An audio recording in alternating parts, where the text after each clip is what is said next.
Welcome to The Lock Shop with Nielson and Hustler, powered by Coolbet Canada.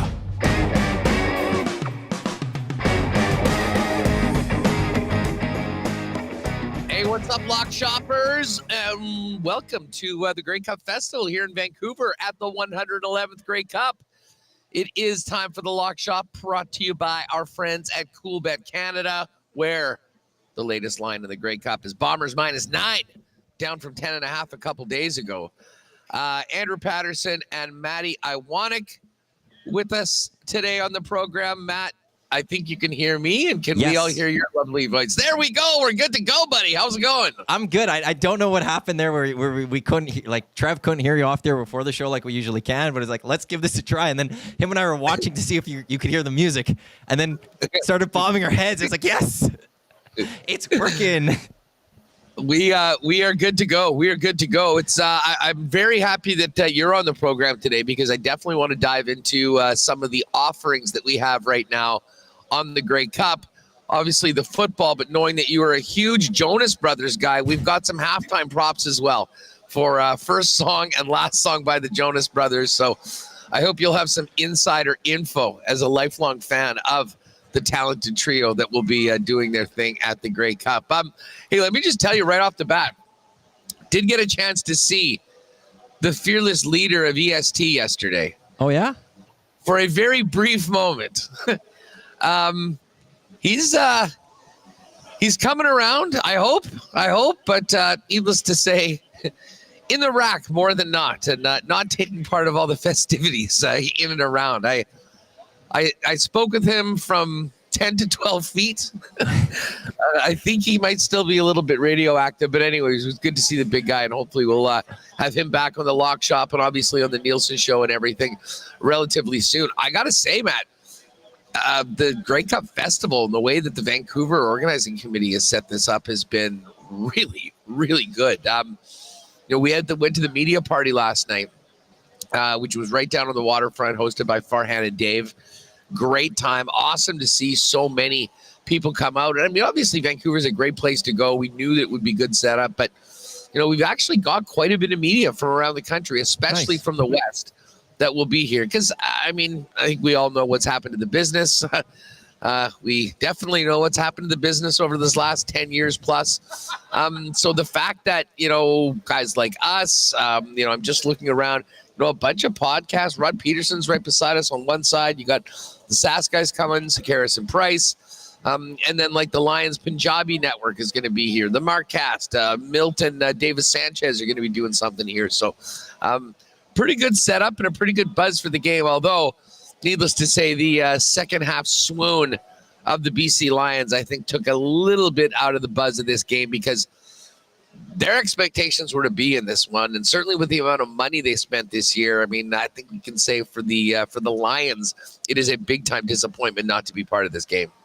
Yeah, and like also just with how the season started off for the Lions, where it looked like it was their division, the Bombers 0-4 and all that. Okay, the BC Lions, the home Grey Cup year, look how things are going, and then even when it wasn't the best, but obviously VA goes down, but you bring in Nathan Rourke. Okay, well, this is what's going to get them to their home Grey Cup game. And it never clicked. It never clicked the rest of the season for the BC Lions. And any moment where it's like, okay, maybe they're back, the next week they fell back to earth in a sense. So I could imagine that buzz is there. I'm always jealous. I'm always envious over the last few years of not being at Grey Cup. Was at 18, 19 consecutively, and I've wanted to go back. This year we just couldn't make it work financially with EST. But we'll be in Winnipeg next year. We'll be in Winnipeg next year. So yes.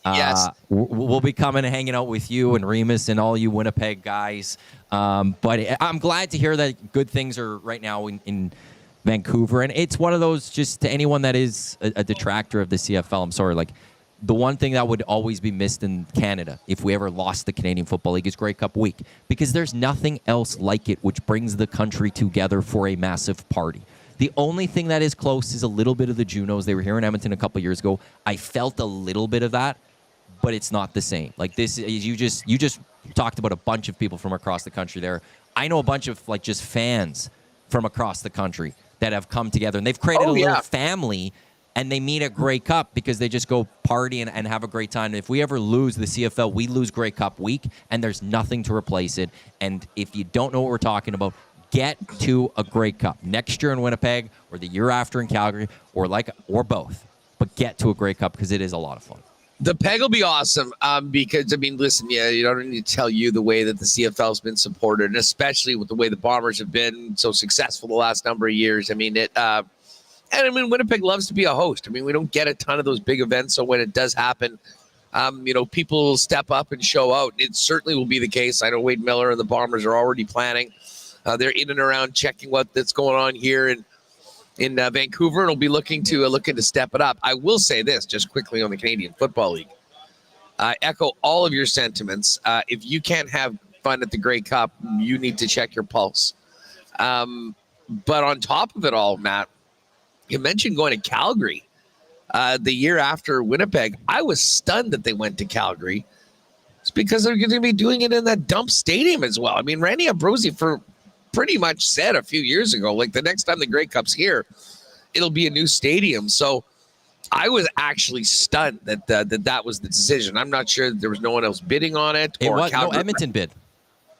Like, this was a decision where, like, I was annoyed. I went off on it. A few of us here in Edmonton were annoyed because it was Edmonton and Calgary bidding for the 26th Grey Cup. And it seemed like a slam dunk. Okay, you got a new owner with Edmonton, and they've got a better facility. And overall, like, it's Edmonton. Not even close. Absolutely. And they chose Calgary. And it makes zero sense of why they're already choosing Calgary when they don't have a stadium. They're not going back to Montreal until they get the Big O at least renovated, maybe, or they get something new. We've seen that happen in other places where it's like you've got to get renovations or new stadium. And you're right. Randy said in basically 19, it's not coming back to Calgary unless they get a new facility. And they didn't get a new facility, but yet there's Randy giving it to them once again. So it was stunning that they chose Calgary over Edmonton in my mind. And like some people say, they think that Edmonton will then just get it in 27. I don't see that as a slam dunk either, because that'll mean the Grey Cup was in the West for 3 straight years. So are you going to go a 4th straight year? I think Toronto or Ottawa would be next up. Yeah, and like I don't know whether they want to bring it to Toronto, just because it just completely gets lost there more often than not. I mean, the Argos have been successful. They've done a great job, with being here in this game and, winning. And obviously they've got a chance to win another Grey Cup on Sunday.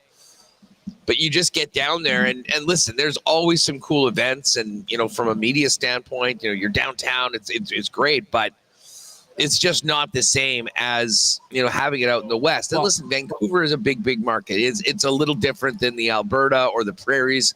But they still kind of lean into it a lot more than it happens in Toronto. Ottawa Grey Cup was phenomenal. I mean, that's a place. And I mean, I'll say Hamilton as well, but I mean, Hamilton's been there the last couple times. And obviously, we talked Montreal, we talked Toronto, we talked BC. Those are the areas that they really want this thing to grow and flourish. So I get why they do come back. It's just not the same when it's not in a real hardcore CFL market. Well, and I'll throw this out there for 27. This is just speculation fully. But Rogers is now the new owner of MLSC, basically. They're bumping Bell out. The rights are up starting with the new TV contract in 27. Is there a way where Rogers sticks in with this league, they get part of the rights of the CFL? Are they at all interested? Like, I don't know why I still don't know why they jumped in with the Toronto Argonauts. Because it was first Bell and Larry Tannenbaum bought them. Rogers didn't want them, and then a year later they jumped in. Now they're buying all of MLSE, and they didn't buy all of MLSE for the Argos, obviously. I know that. Yeah. But they're part of it. And there's a new TV rights deal that starts in 2027. Is there a reward for Rogers jumping in maybe to have a home Grey Cup while they're also partly the new rights holders? I'm not saying they're going to take all of it, but would they piece part of it out? That's just throwing stuff against the wall. Just throwing that out there, but that's where I also look at 27. It makes a lot of sense. I mean, I think for me, I mean, you look at what the NFL has done with their television deal. We've got all sorts of different partners. Mm-hmm. Canada, there's 2 real sports players. Mm-hmm. TSN's done a phenomenal job at, being the flagship of the league for so many years. But it does come at an expense of it traditionally has been almost completely ignored by Sportsnet. So if they were able to get a TV deal that includes both and has some interest on both sides in the Canadian Football League, to me, that's the best case scenario outside of whatever you can do financially, which goes without saying. If as a CFL fan, the dream of having TSN and Sportsnet both take the rights, and like the NFL, rotate the Grey Cup if you want. Have 1 year TSN's the host of the Grey Cup, next year Sportsnet's host of the Grey Cup, just like it's CBS, Fox, all of them rotate through. It just will force Sportsnet and Rogers to start covering this league a little bit. Like a Grey Cup. I know Rash Madani goes out. He's got Justin Dunk. They do some stuff on Sportsnet, but for the rest of the year, they basically don't follow this league. If that network could also start caring a little bit about this with TSN, that's only beneficial to the Canadian Football League. No, there's no doubt about that. Sorry. Oh, we got the BC Lions cheerleaders. Is that what's going on there? Big fans of the lock shop, as you can see here. They're all getting ready. They're all picking the Bombers. Look at Rod. He's just shameless with this. RP doing his thing with the Lions cheerleaders. All the way from Florida.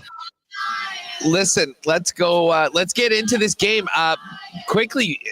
Open at 7.5, went to 10.5. Oh, did it open at 7.5? It opened at 7.5 and almost immediately went up to 10.5 over that first kind of. Oh, Matt Baker's here. Our buddy Bakes is that part of the entourage of the with the Lions cheerleaders. But anyways, went to 10.5 and now it's sort of settled at 9. Like how do you handicap this one, Iwanek? I mean, before we even make a pick, I mean, what do you think? What line sort of makes sense considering the scenario of both teams coming in and obviously the loss of Chad Kelly?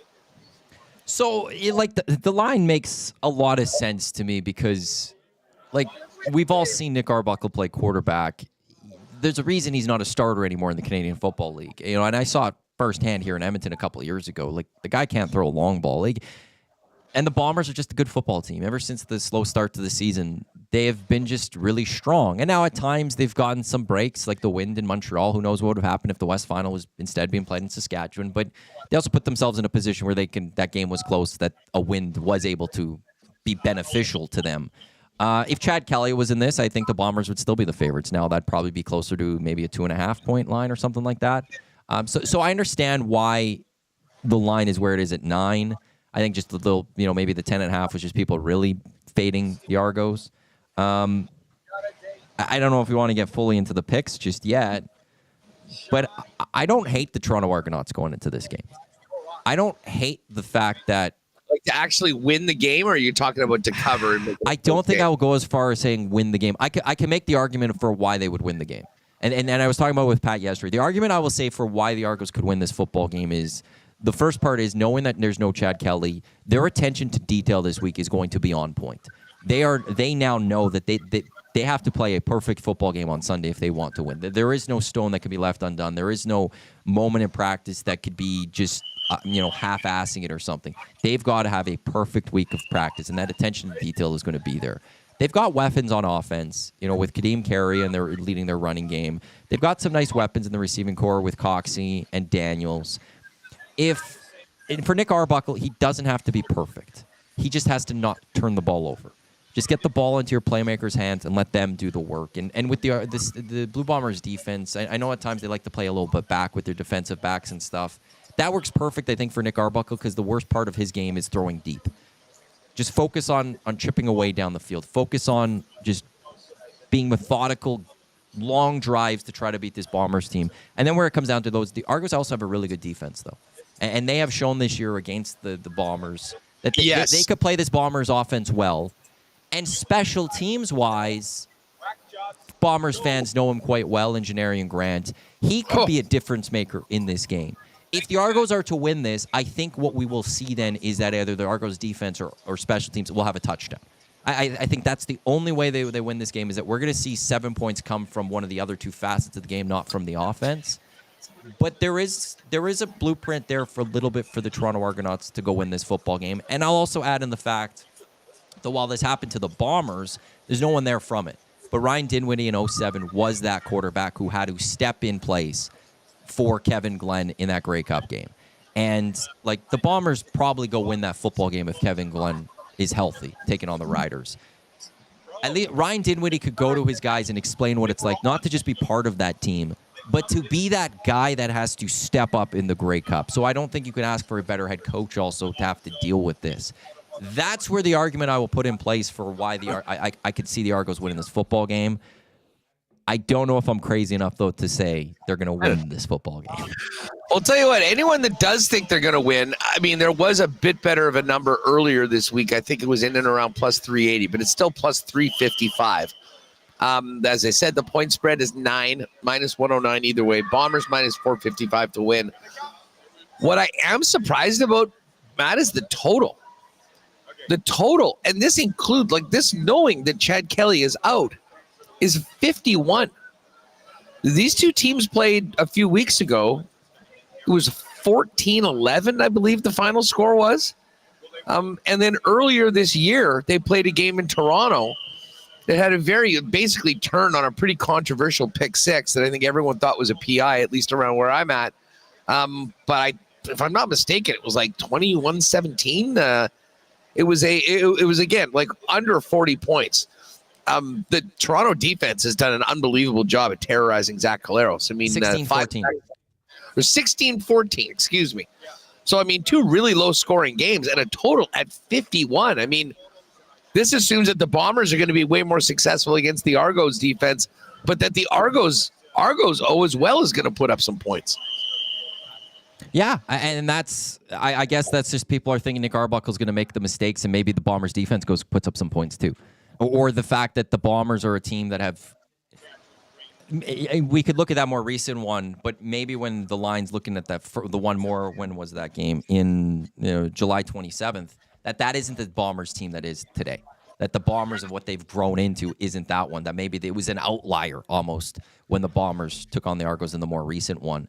That's where I could see maybe that line going. And then people just expecting – like with the line being a 9, people are expecting maybe the Bombers will be up, 21 points at halftime or something like that. It'll be 24-3 or something going into the second half, and the Bombers are just going to absolutely roll with this football game the rest of the way through the second half because, the Nick Arbuckle and the Argos are going to have to air the ball out more because they can't run the ball anymore, and that's just going to leave either, a bunch of, third down turnovers or something or interceptions, which is just going to help the Bombers. That's where I'm going to say I'm guessing at 51.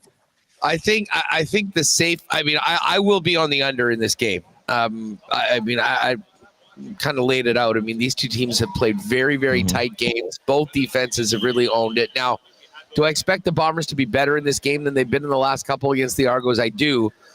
They're incredibly focused, incredibly businesslike, and they realize in a lot of ways that their legacy, Matt, is truly going to be, I think, defined by this game. I mean, if they win, they've won 5 straight Western divisions. They've won 3 Grey Cups. I mean, I think everyone would agree it's pretty dynastic. It would be a modern dynasty. You can't dispute it. If they lose this game, and we're talking about losing 3 straight Grey Cups, that will be the narrative around this football team, as great as they've been for as long as they have been. And it's kind of neat. Like listen, Mike O'Shea is always like, hey, we're here to go 1-0 this week. I mean, he will fire out the cliches better than anybody.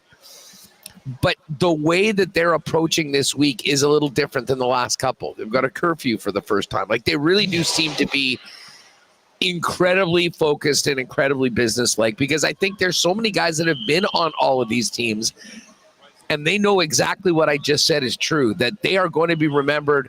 And what they do in this game is going to have a major effect on how the last 4 years really have been thought of. Now, I mean, a 1-point loss to Toronto 2 years ago, that changes. Maybe everything is different and they're just trying to add on to it. But I think they need that third championship, and they certainly can't be that team that loses 3 in a row despite winning the 2 before. It is amazing that we're talking about this, though, that they have the opportunity to do this, considering where they started at the beginning of the year. I mean, I have had a couple moments going, wow, this team was 0-4 and 2-6, and they're now 60 minutes away from potentially finishing the job. Yeah, well, and I think it was in like August or something when they just started winning games. I think their number for the Grey Cup, wish I jumped on it, was like 5 something or something like that. And it was like, this is plus 650 right here. 650? Well done. Plus 650, and not only did we do that, but utilize that amazing 20% win boost. Nice. So we've got that. So I'm sitting on a nice Bombers ticket, and tonight is the night. And I know there's some lock shoppers out there that rode with me on this. Brady Oliveira 14-1 to win the MOP. They were, I think, in general, we saw the start that Montreal had, and Cody Fajardo was just assumed that he was going to be the guy. And, of course, the start that the Bombers had, people were sort of off the scent. And Brady Oliveira went the first half of the season without scoring a touchdown, as much as he was. First half, first 3 quarters. Yeah, no doubt. So, but it's funny how that's turned around. And, again, Cody wasn't even the nominee. So you got bullied by Mitchell. So, well, no, he did. And that's the thing. This was such a bizarre season. The fact that you've got a quarterback that it's finalist for MOP on a team that missed the playoffs. I mean, I think tells you. So anyways, I think that those 14-1s are going to be cashed tonight at the CFL was that Player a plus Award. 22? Did you get the 20% boost on that one too, or no? I did not on that one. I did not. I should have actually, but it was just the timing. When I made the Bomber bet, I hadn't used it yet that week, but I think with the Brady one was it's a little bit different. But listen, we've got odds for a number of things, and I'll throw this out to you. Okay, we've had a little line movement too. Nick Arbuckle's passing yards opened at 255.5. It's actually at 260 now. Really? I was surprised that went up as opposed to down. I mean, if you go down Arbuckle's game log, there's not a lot of 250 plus games. Now, obviously, he hasn't played a lot recently, but.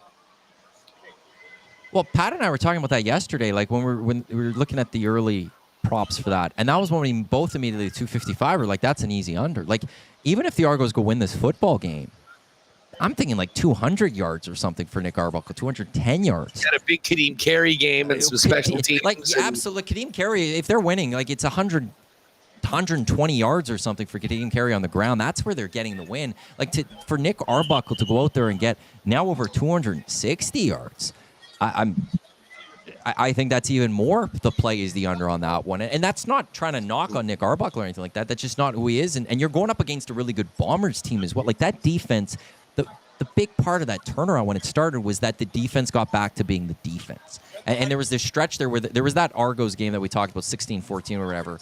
But it was the offense that I think there was a pick 6 or something in there. Like, it wasn't even the defense that gave up points in that game. And then they shut out the Lions in a week. And then, like, there was a run there where they gave up, like, 12 points through 3 games or something like that. That was the turnaround. Yes, and the defense is back to being the Bombers' defense that we've seen over the last number of years. And now Nick Arbuckle has to go up against that. So the line going up is really surprising.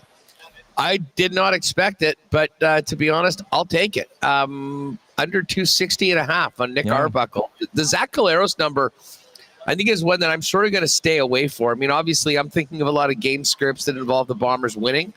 I do think that Brady Oliveira is going to have a big part in this football game. He's going to want to put his stamp on it, really for the first time as a starter to win the Grey Cup. I mean, he's got the 2 rings, and he's been here for all 4 Western Championships, but he was injured in the first year and then was a backup in the second year that they won. And then, you know, he's been the guy in the Toronto's game and, of course, the Montreal game last year. So there you have it. The rushing yard totals. Brady Oliveira is now up to 76.5. I believe this opened at 71.5. So obviously people like the over on a little bully ball from the Bombers. And Kadeem Carey's a little slept on. I mean, we remember how good he was in Calgary. He had a real strong season as well. And, you know, again, the Argos, just being, strangely enough, in the biggest market, a little more of an anonymous team, not getting the coverage that they do. I think people kind of forgot how good Kadeem Carey is if they haven't been paying attention to Toronto this year. Well, I wasn't sleeping on him. I picked him in my CFL Fantasy Football League draft day. He was my starting running back. I also had Brady, and I could play him as a Canadian. So I had the Brady, Kadeem Carey stack going in my Fantasy Football League. And there's no question I was the champion of the league this year. So I'm just going to throw that out there. So Kadeem Carey, the issue was he was just hurt the last couple of years. But when he's healthy, when Kadeem Carey's healthy, he's a solid running back. And I thought for the Argos in the offseason, they made a perfect move not paying the money for AJ Ouellette and instead saving some money and bringing in Kadeem Carey because I didn't think they would miss too much of a beat. And that has paid a huge dividend for the Toronto Argonauts in that they got a running back that could go do it. And they also got McMahon as a backup. I'd argue that Carey's a lot more versatile than AJ. I mean, they're both really good players. Ouellette's really good. I just think that Ouellette can catch passes and obviously is great short yardage, but Canary's a key player. I mean, if the Argos want to win that football game, they need him to go over and maybe be pushing triple digits. Well, I'm glad you brought up though the catching and the Brady number, especially going to 76.5 scares me.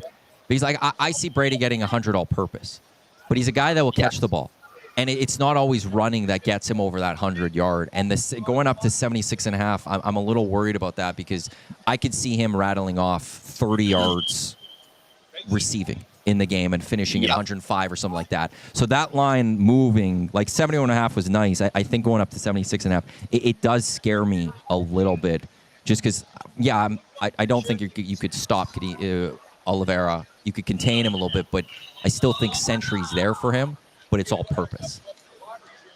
Looking over on the receiving side of things, Coxie 48.5, Davaris Daniels 44.5.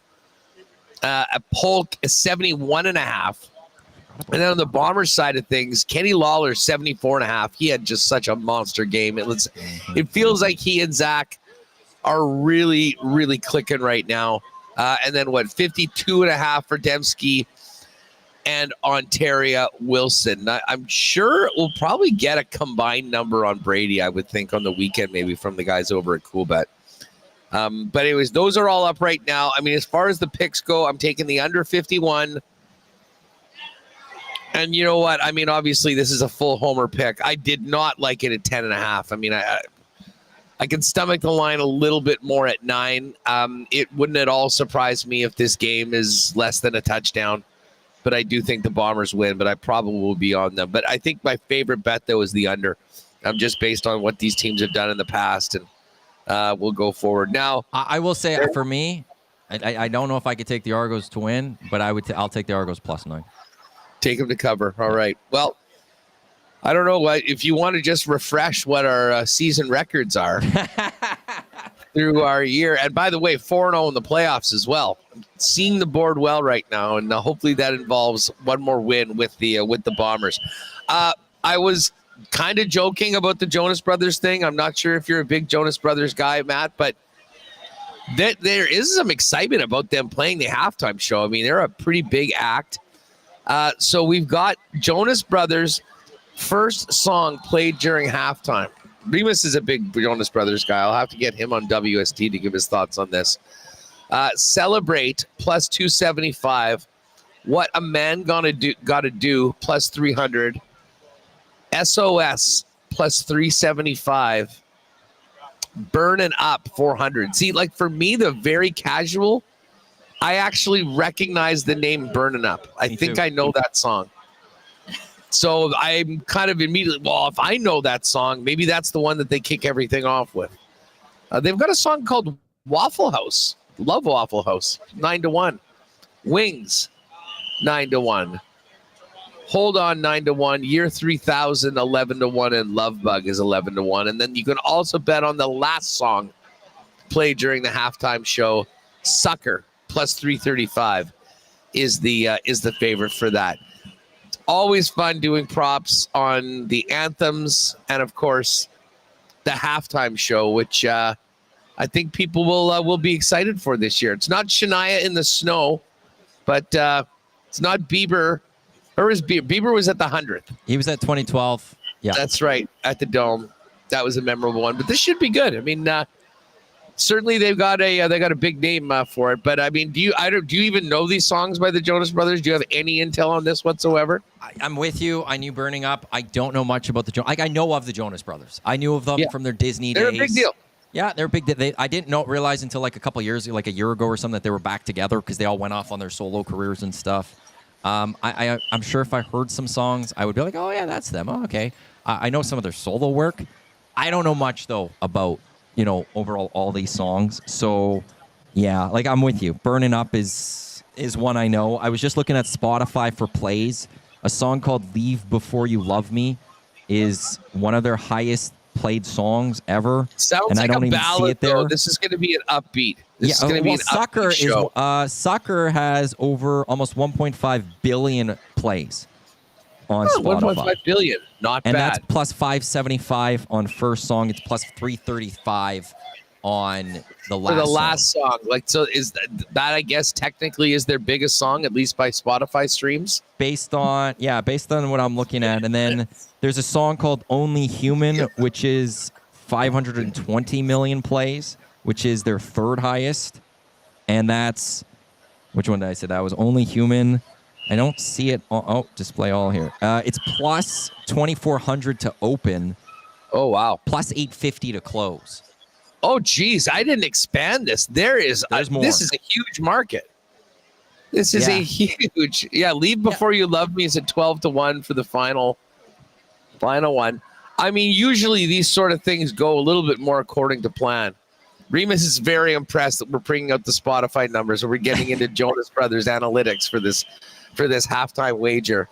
Well, how is he going to do this, But no, I think we're right. Hey, you want Burning Up. I'm going to look up Green Day. I have their set list from last year and see what we have connected.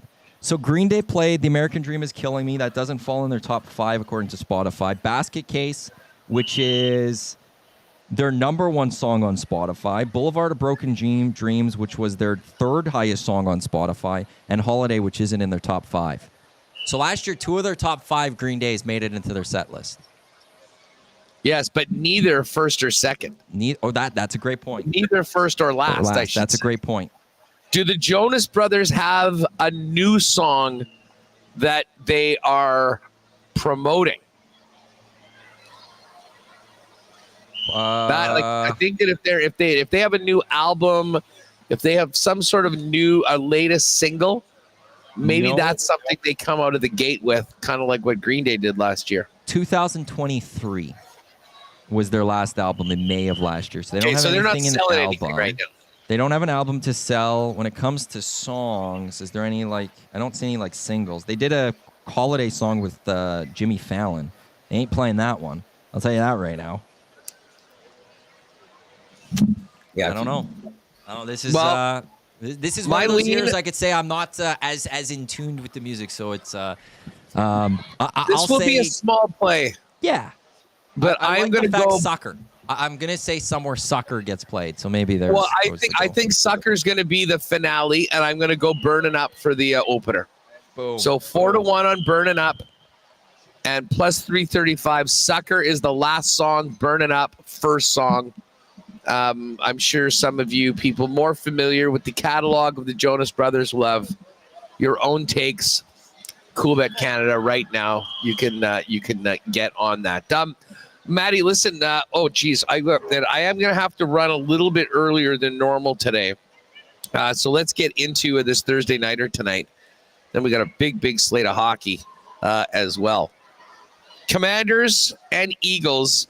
This was 3.5. It's actually now 4. I'm seeing, and a great number as always at Coolbet, minus 104 on either side. Commanders coming off that tough loss to the Pittsburgh Steelers last week. And the Eagles, as much as I hate to admit it, kind of rolling. But a huge chance for Washington, to get back on top of that division and hand Philly their third loss.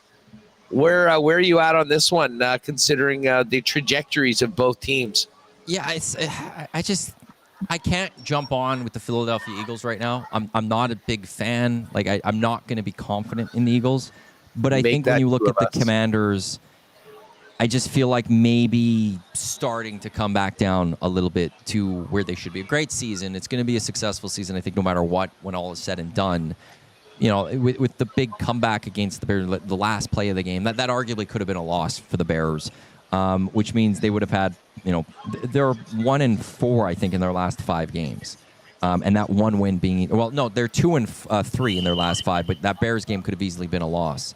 And their other win was against the Carolina Panthers. So I'm not as convinced in the Commanders, you know, being able to turn it on. And the Eagles are a good football team, and they are a playoff team for a reason. I'm just not sold on them as being a top team in the NFC and a team that's going to challenge the Detroit Lions. But it's always going to be difficult going to Philadelphia and playing in front of Eagle fans. You know, they make things tough, and Daniels is going to have that experience tonight. So I do like the Eagles in this one, and I think 4 is a fair line. I could see it, you know, a little over a field goal. I think it'll be a close football game. But I could see the Eagles winning this game by, 5-6 points. Yeah, I mean, Thursday game, short week, weird things happen. I'm just so impressed with Jaden Daniels. I can't wait to see what happens in this game, just for how he handles, a loss that was probably there for the taking against a really good opponent in the Pittsburgh Steelers. I mean, it's not like they were losing to bums. Although when you've seen like their losses this year, when they've moved up a weight class, they have taken it on the chin. Now, I guess the big question is right now, is Philly a team in another weight class? I actually don't think so. I mean, I think what we've seen so far right now, like, what do we take away from their win over Dallas? I mean, Cooper Rush passed for 49 yards or something like that. I mean, the Cowboys are an absolute train wreck. And listen, they beat up on some teams that they frankly should have beaten.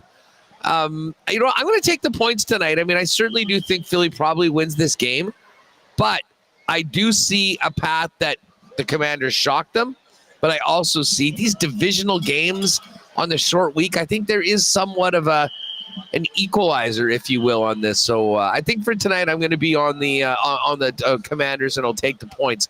As far as the props for the game tonight, your touchdown scores, Barkley, of course, minus 227. The tush push is back. Jalen Hurts is minus 100. A.J. Brown, even money, and Scary Terry McLaurin, and Brian Robinson Jr., and Eckler, all even money. Jaden Daniels plus 175. I actually don't mind that. Even though he picks his spots, this is the sort of a spot. National TV, huge game against the Eagles. We'll see what he can do on that. And then as far as the rushing and receiving props, what do we have here for rushing? Saquon's number. Brian Robinson, 45.5. Hurts, 39.5. Jaden Daniels, 45.5. And Saquon, 95.5. You know, the Commanders' defense, Matt, for a long time has been much maligned. And at times they haven't looked great this year. But part of the thing, as good as Daniels has been, they actually have had a few big games so far. And I think they're at least better than what we thought they were at the beginning of the year. No, I fully agree. Yeah, like, and it's, I know there's just been a little bit of injuries in the backfield for the Commanders a bit. Eckler, he's had a couple nice games recently for the team. You're right on Thursday nights, though, overall. Like, there is weirdness. There is wildness that happens. So, like, I'm not going to I'll be shocked if there's a blowout one way or the other in this one. I think this is a tight football game. When you're jumping on the number, like, would you bring that down a bit? Like, or would you keep it at the 4? If you go down to 3.5, it's plus 100. The even money on that, I guess. I mean, the 4, having that 4 gives you the nice possibility on that push. What about, does it have 4.5? It does have 4.5 at minus 115, so it's not a big drop from there either. To be honest, that at least the 4, you actually get the win on that. I might even take it to plus 415. That's within our window of making the picks. But I do like, I am looking for a big game for Daniels tonight. And that probably means Terry McLaurin doing well. The Eagles haven't been great defending the pass so far this year, despite the guys on it. So we'll see what happens tonight. Total in that game is 49. And if you do like the Commanders to win, as I said, plus 183 on the money line and minus 200 for the Philadelphia Eagles to win the game. Lots of great props up at Coolbet for this one tonight. And you can get that. You can get that, as I say, right now available. Now, we do have hockey. Do you have any thoughts on this Jake Paul, Mike Tyson fight? on Friday? Well, Pat and I talked about it yesterday. This is my question. Pardon? Is this going to be a scam? Okay, thank you. We've seen some of these celeb fights before be obviously not on the up and up. I don't think they want Jake Paul to lose. He's obviously a big part of this moving forward. He's the one with the future. Mike Tyson, the legend. The draw at 9-1. Just you're talking about that. Is yelling. Well, it's yelling at me. It's sort of like the way Tyson doesn't lose, Jake Paul doesn't lose. They put on this show. Who was it? Was there a Logan Paul, Floyd Mayweather was a draw. Yes. Okay. Perfect example. It was a scam. That's the one I was it was a sham. For. I watched the fight. Yes. I got pissed off watching that fight because you could, as it was happening, you're like, this is a joke. You can't tell me a Paul brothers are the only blemish on Floyd Mayweather's record. Yeah, his one draw, Logan Paul. Right. Former U.S. champion in the WWE as well, I should say. I just got into it in the hangout because somebody was, Jasmine, who was on with us, she was mad that I was saying that this could be rigged, that this is going to be a sham. Like, I'm like, no, like, this is what happens. You're like, oh, why would Mike Tyson agree to this? You're familiar with boxing? Exactly. At the best, regular boxing, never mind bringing in influencer boxing. Right. Like, yes. Everything is possible here, folks. This is where, if this is a true boxing fight, Mike Tyson is going to win. He is going to land a punch or two on Paul. Paul will have never felt a punch like a Mike Tyson punch, and I don't care that he's not in his prime anymore. A Mike Tyson at 70% punch is still going to hurt. Dude, how more good than would Paul that has be? ever happened, right? And if Paul lands a punch, or Jake Paul lands a punch on Tyson, you're going to have to land more than one or two on him to get him to feel it. Like, Mike Tyson has had some of the worst fighters land punches on him at times. Like, it's... Yeah. If it's a true fight, I don't care about the age. This isn't like he's going up against a top-end boxer right now. He's not going up against Tyson Fury, Mike Tyson. He's not going up against Usyk. He's not going up against Canelo. To me, the age isn't a big factor because Paul doesn't have the history against real boxers, like, fully. And so if this is a real fight, it's going to be a Tyson win. But is it going to be a real fight? The whole thing doesn't pass my smell test, and that's why I'm thinking. That's why I'm thinking the draw at 9-1 to make everyone happy, a la the Mayweather fight. Well, according to Coolbet, like at plus 140, it's Jake Paul to win by TKO, KO, or disqualification. They think the most likely option is that Jake Paul's going to knock out or win by disqualification against Mike Tyson.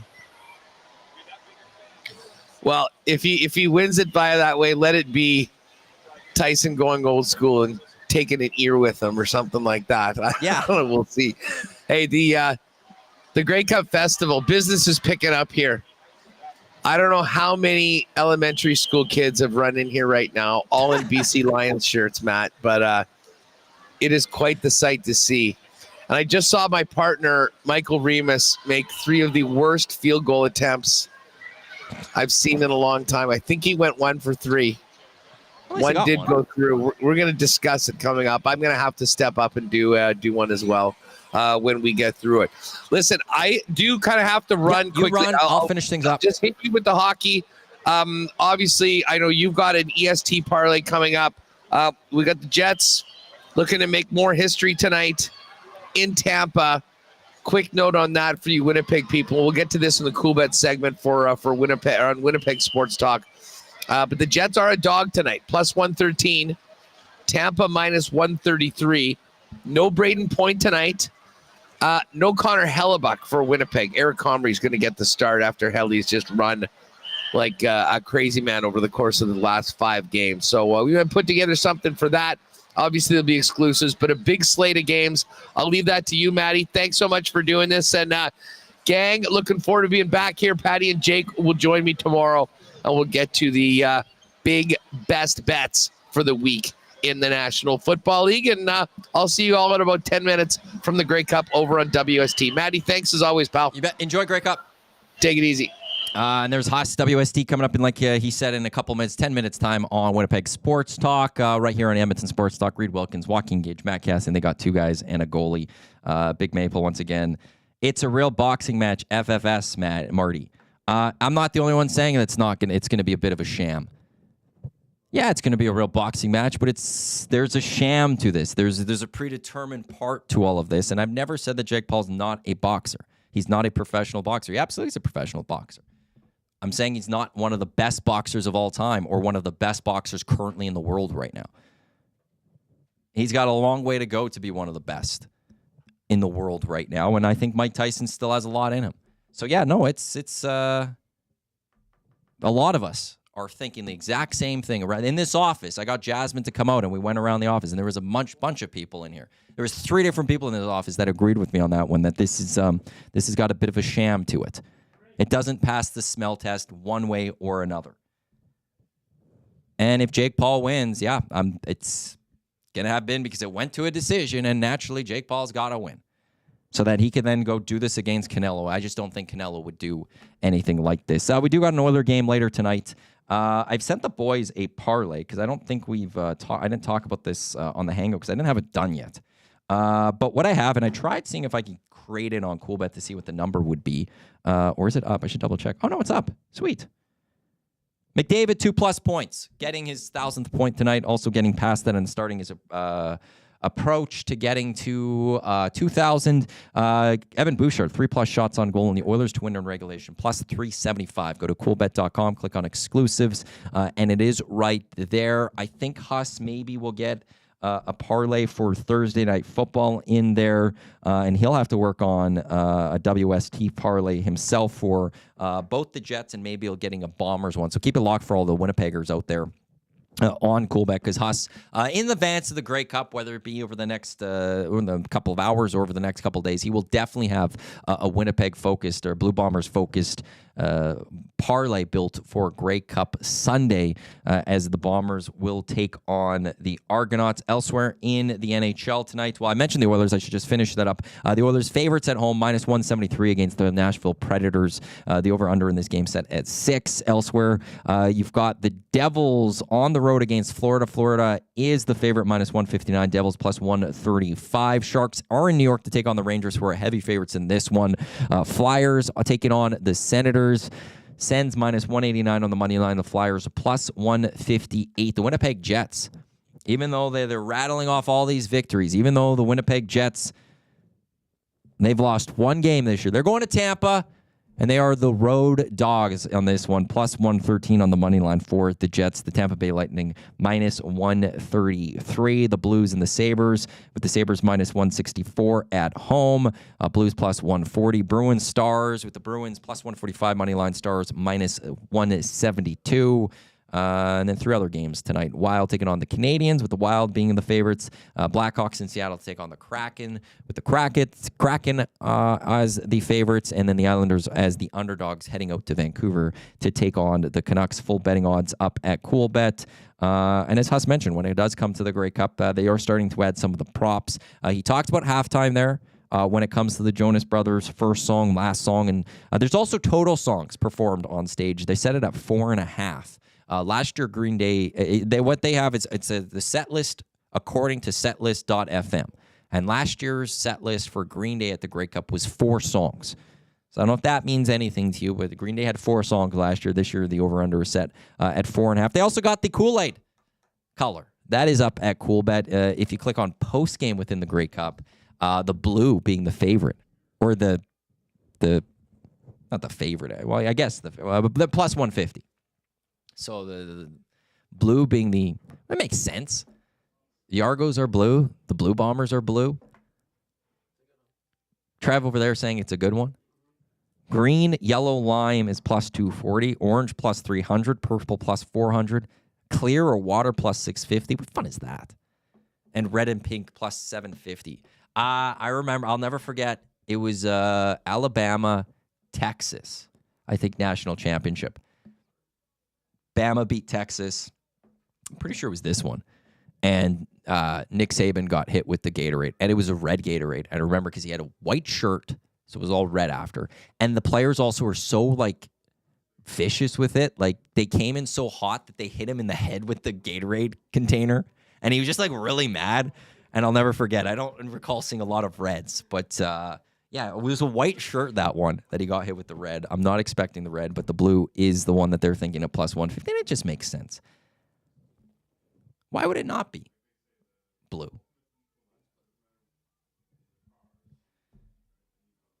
Maddie, you know what about the England soccer game today, UEFA Nations League? I don't know who they're playing. I'll quickly look up who they're playing today. Because they had a big, was it a draw last time? It was a surprise one. England today, why don't I see them in here? I'll go look at who they're playing right now here. UEFA Nations League action. England has Greece. Yeah, I think did they draw to, who did they draw to?